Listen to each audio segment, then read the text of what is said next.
दोस्तों अब हम इस वीडियो में आप बच्चों से डिस्कस करने वाले हैं टैक्सेशन के थ्रू जो डेड वेट लॉस क्रिएट होता है वो कितना होता है। तो बच्चों एक कंसेप्ट होता है एफिशिएंसी का, पहले आप एक बार वो समझ लीजिए ताकि आपको डेड वेट लॉस समझना बहुत ही आसान हो जाए।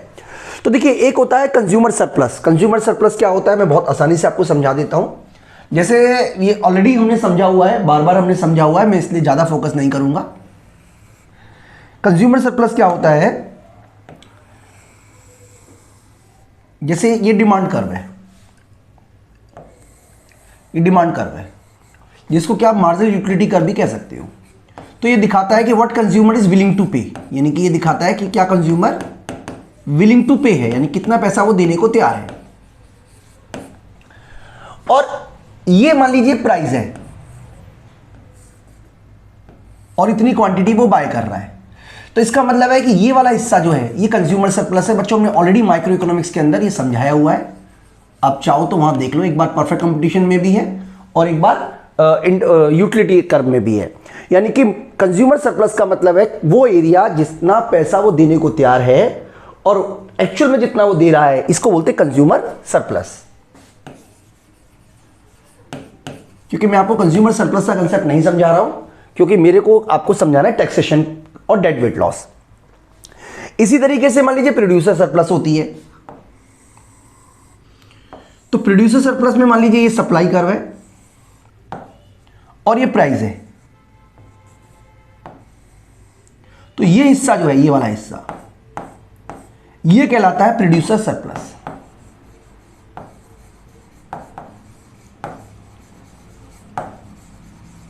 यानी कि प्रोड्यूसर सरप्लस क्या है, producer surplus measure economic wellbeing of seller, यानी कि सेलर को कितना फायदा हो रहा है। Producer surplus is the amount that producer receive over and above what he willing to sell, यानी कि जितना पैसा वो मिनिमम बेचने को तैयार है, ये एक तरीके से उसकी मार्जिनल कॉस्ट हो गई। ठीक है, यानी कि ये उसकी कॉस्ट है और ये उसको प्राइस रिसीव हो रहा है। तो इसका मतलब ये एक तरीके का एक्स्ट्रा पैसा है जो प्रोड्यूसर को मिल रहा है। मार्केट में एफिशिएंसी तब रिसीव होती है जब कंज्यूमर सरप्लस और प्रोड्यूसर सरप्लस का जो सम है वो मैक्सिमम हो। देखिए परफेक्ट कंपटीशन में किस तरीके से अचीवमेंट होगी, बिल्कुल सिंपल तरीके से समझने की कोशिश कर रहे हैं कि ये हमारी है डिमांड, ये हमारी है सप्लाई और ये वाला है हमारा प्राइस। तो एक तरीके से आप कह सकते हो कि ये जो एरिया है, ये वाला एरिया, ये वाला एरिया, ये कंज्यूमर सरप्लस है और ये वाला जो एरिया है ये प्रोड्यूसर सरप्लस है। और इस केस में इतना प्रोडक्शन हो रहा है। बिल्कुल सिंपल तरीके से आप मेरी बात समझ में आ गई होगी। यानी कि इस केस में कंज्यूमर सरप्लस और प्रोड्यूसर सरप्लस कितना है ये आपको समझ में आ गया होगा।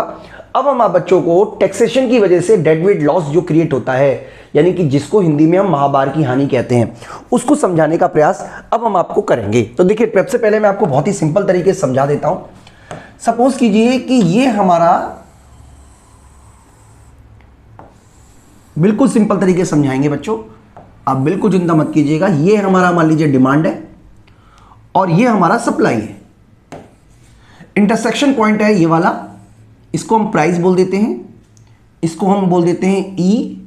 यहां पे हमारी क्वांटिटी हो गई, इसमें मुझे लगता है आपको कोई डाउट नहीं है।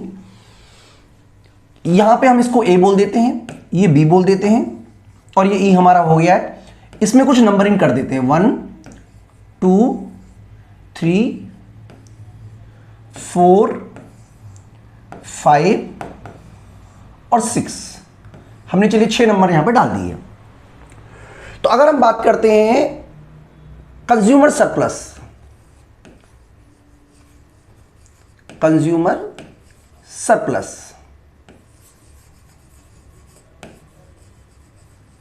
यहां पे हम बात कर रहे हैं प्रोड्यूसर सरप्लस।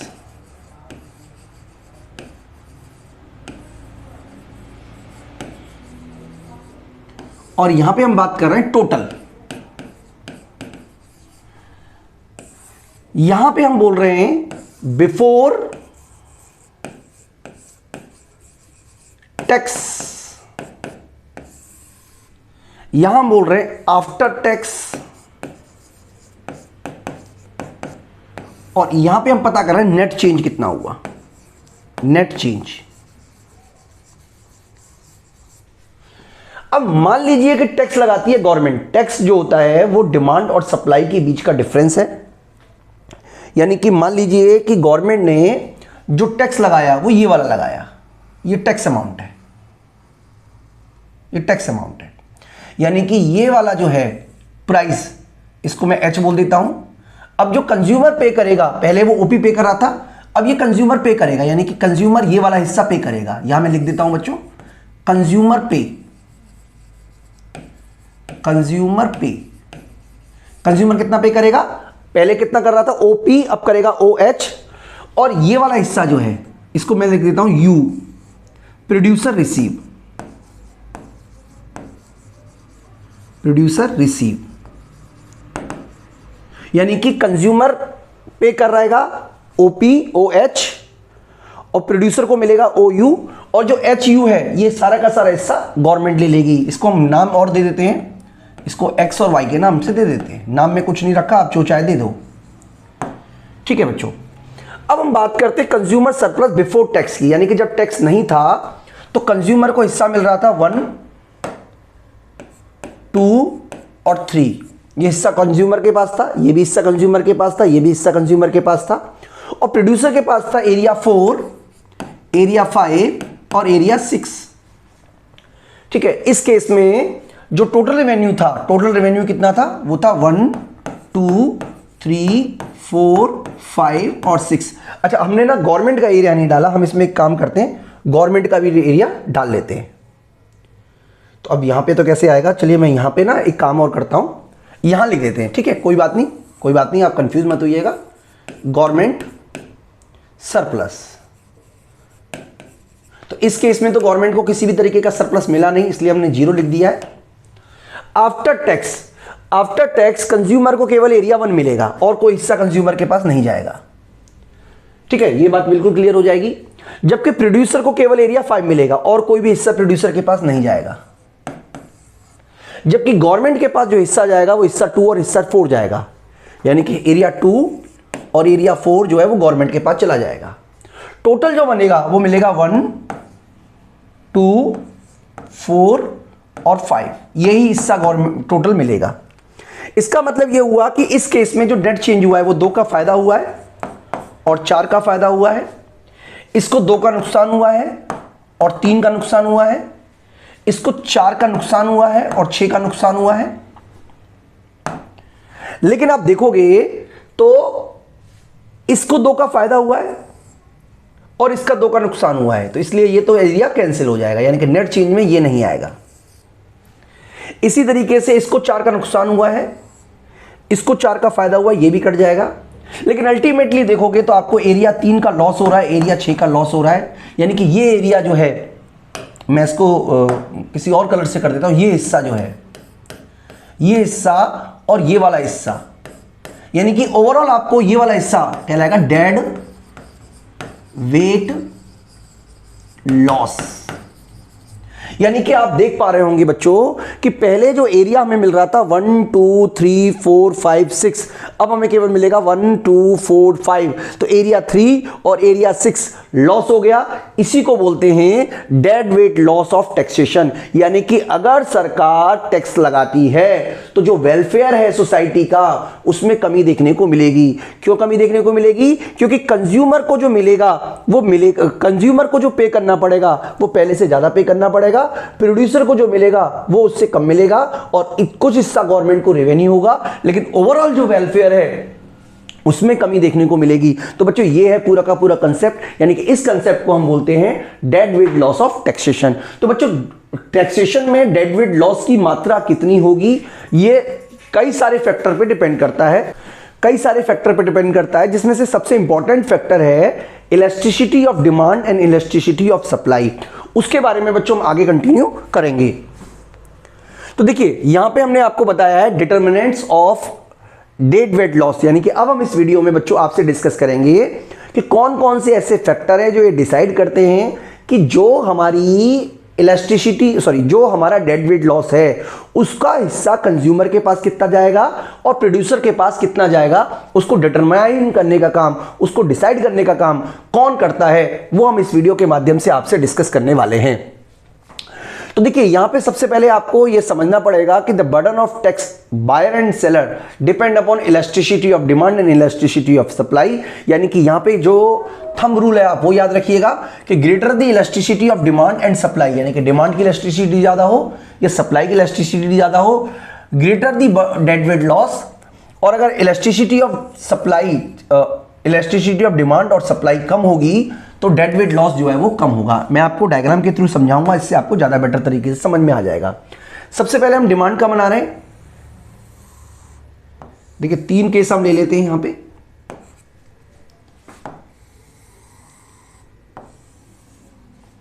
सबसे पहले हम क्या करते हैं, डिमांड के पक्ष को समझने की कोशिश करते हैं। तो चलिए 4 डायग्राम मैं आपको समझा देता हूं, आपको मेरी बात अच्छी तरीके से समझ में आ जाएगी। सबसे पहले हम मान लेते हैं कि जो डिमांड है वो मोर इलास्टिक है। सप्लाई को चलिए एक जैसा बना लेते हैं। पहले चारों ही केसेस में सप्लाई को एक जैसा बना लेते हैं, यानी कि हम केवल सप्लाई का असर पता नहीं कर रहे हैं, हम तो केवल डिमांड का असर पता कर रहे हैं। और ये हमारी डिमांड है जो कि मोर इलास्टिक है, और ये हमारी डिमांड है जो कि लेस इलास्टिक है। ये हमारी है, इसको बोल देते हैं ए, प्राइस पी है, क्यू है, पी क्यू। ये मान लीजिए हमारी परफेक्टली इनइलास्टिक है, ठीक है जी। इसको बोल देते हैं पी, और इसका मतलब है कि मान लीजिए परफेक्टली इलास्टिक है।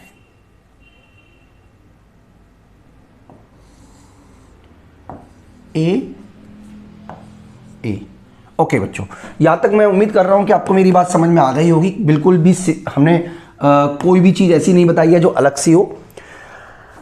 अब मान लीजिए कि टैक्स लगता है, डेड वेट लॉस। तो देखिए ये वाला जो है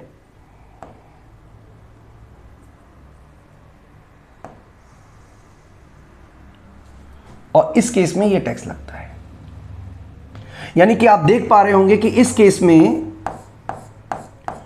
टैक्स लगने की वजह से जो लॉस हुआ है वो इतना हुआ है, और इस केस में बहुत कम लॉस हुआ है। यानी कि इस केस में जो लॉस हुआ है, loss of welfare is more, और इस केस में जो लॉस ऑफ वेलफेयर है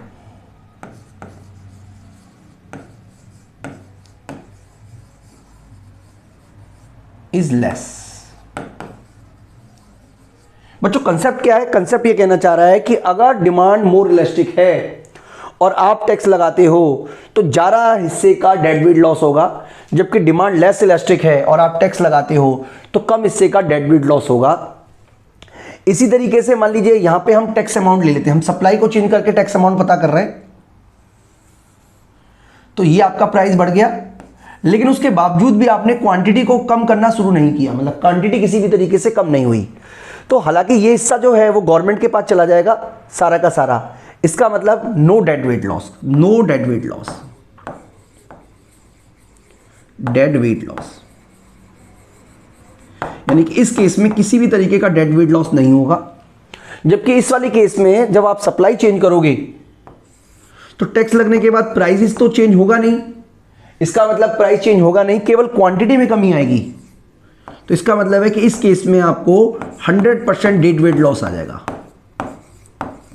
डेड वेट लॉस, यानी कि किसी को भी फायदा नहीं होगा इस केस में टैक्स लगाने का।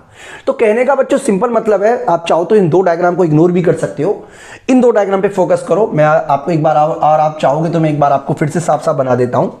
बेसिकली आपको ये याद रखना है, याद क्या रखना है बच्चों, वो आपको एक बार जरूर देख लीजिएगा। बिल्कुल सिंपल से आप समझ लीजिए कि टैक्स की जो रेट है, अगर मान लीजिए डिमांड मोर इलास्टिक है और डिमांड लेस इलास्टिक है, बस आपको ये याद रखना है कि डिमांड क्या है। सप्लाई को हम नॉर्मल मान लेते हैं दोनों ही केसेस में, और टैक्स लगने के बाद ये क्वांटिटी थी, ये प्राइस था, प्राइस को हम ऐसे ले लेते हैं, और ये प्राइस है, ये क्वांटिटी है।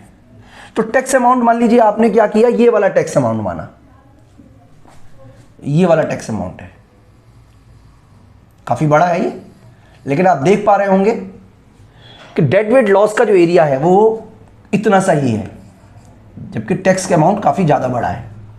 जबकि इस केस में जो डेड वेट लॉस है आप देखिए काफी ज्यादा है। आपको अगर लग रहा है तो आप इधर बना लीजिएगा, लेकिन अल्टीमेटली कहने का मतलब ये हुआ कि जो डेड वेट लॉस है वो ज्यादा है उस केस में जब डिमांड मोर इलास्टिक है,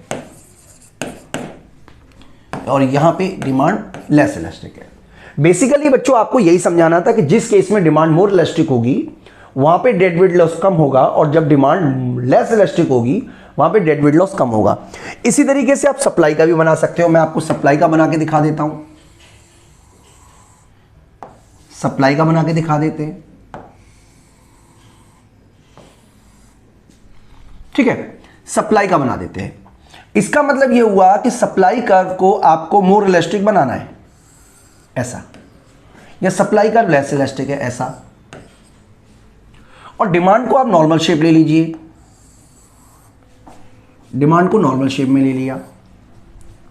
तो इस केस में जब डेड वेट लॉस देखिए कितना है, आपने ए से बी लगाया टैक्स, और मान लीजिए चलिए यहां पे भी आपने ए से बी लगाया, तो इस केस में ये जो सर्कल होगा ये छोटा होगा और यहां पे जो एरिया आएगा वो बड़ा आएगा।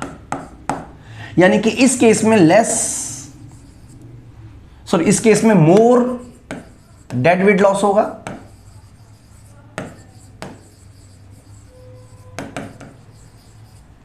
और इस वाले केस में लेस डेड वेट लॉस होगा। तो कहने का बच्चों सिंपल मतलब है, वो समराइज देखिए यहां पे हमने किया हुआ है कि greater the elasticity of demand और सप्लाई, यानी कि इलास्टिसिटी ऑफ डिमांड और सप्लाई या एंड सप्लाई जो भी ज्यादा है, अगर वो ग्रेटर है तो डेड वेट लॉस भी ज्यादा होगा, टैक्स का इंपैक्ट ज्यादा पड़ेगा। और अगर डिमांड लेस इलास्टिक है या सप्लाई लेस इलास्टिक है तो टैक्स लगाने से जो डेड वेट लॉस है वो कम होगा। इसका मतलब ये हुआ कि अगर टैक्स लगाने के बाद जितनी ज्यादा कंजम्पशन में कमी आती है, क्वांटिटी में कमी आती है, उतना ज्यादा डेड वेट लॉस होगा, और जितनी कम क्वांटिटी में कमी आएगी उतना ही कम डेड वेट लॉस होगा। तो बच्चों ये पूरा का पूरा कंसेप्ट है। मैं उम्मीद करता हूं कि आपको मेरी बात अच्छी तरीके से समझ में आ गई होगी। अगला जो वीडियो है उसमें हम आपसे डिस्कस करने वाले हैं लेफर कर्व के बारे में, यानी कि डेड वेट लॉस और टैक्स रेवेन्यू के बारे में।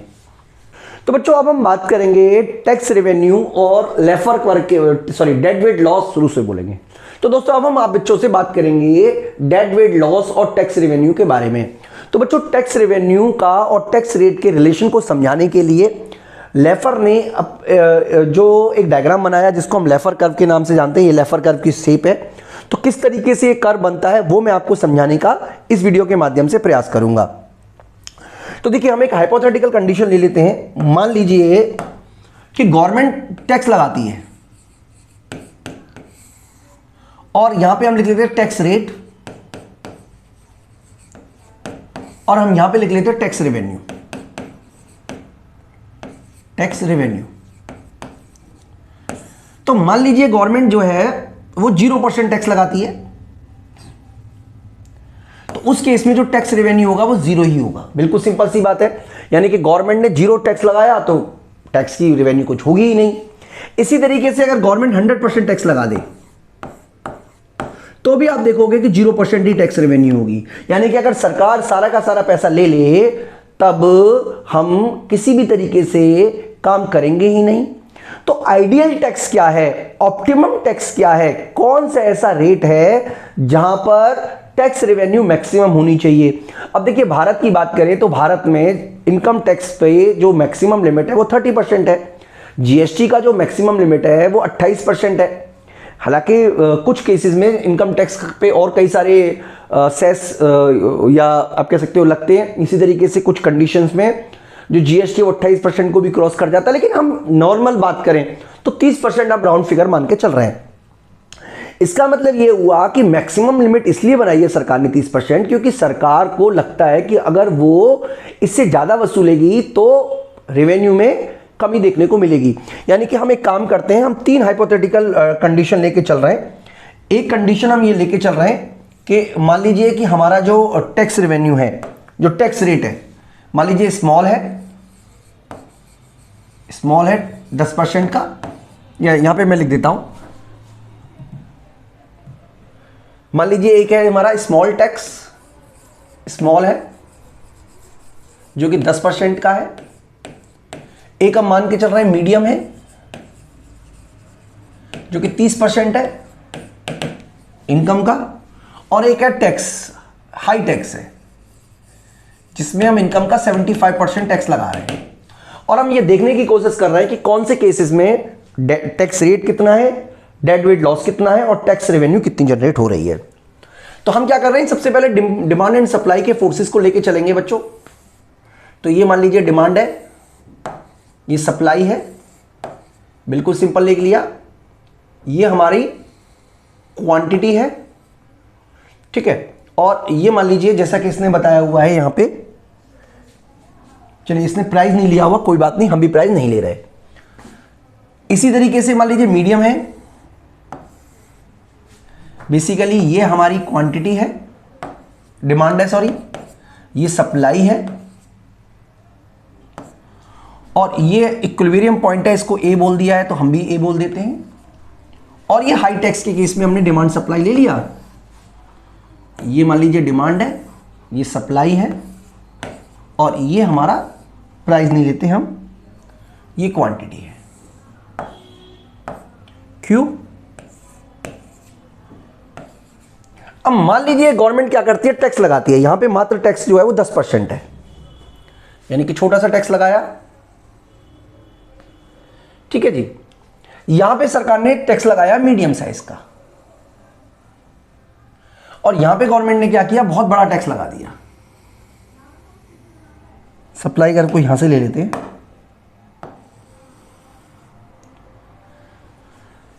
अब आप देखोगे कि इस केस में जो कंज्यूमर पे करेगा वो प्राइस पे करेगा P0, जबकि प्रोड्यूसर को मिलेगी P1। तो ये जो हिस्सा है BC, ये टैक्स अमाउंट है, और ये टैक्स रेवेन्यू है गवर्नमेंट का, यानी कि गवर्नमेंट का टैक्स रेवेन्यू है ये वाला, और ये हिस्सा जो है वो डेड वेट लॉस है। मैं कलर कर देता हूं इसको रेड से, ये हिस्सा जो है वो डेड वेट लॉस है।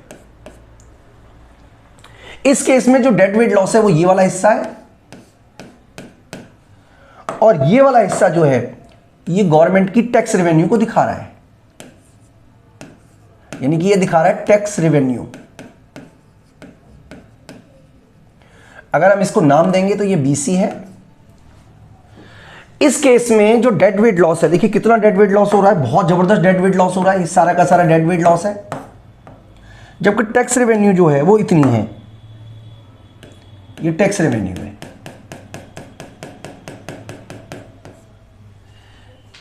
अगर मैं आप बच्चों को डेड वेट लॉस का डायग्राम बनाऊं, यहां पे मैं लिख देता हूं, डायग्राम बना लेता हूं मैं बच्चों के लिए। यहां मैं लिख देता हूं, देखिए जैसे यहां पे बनाया हुआ है ना, इस तरीके का डायग्राम।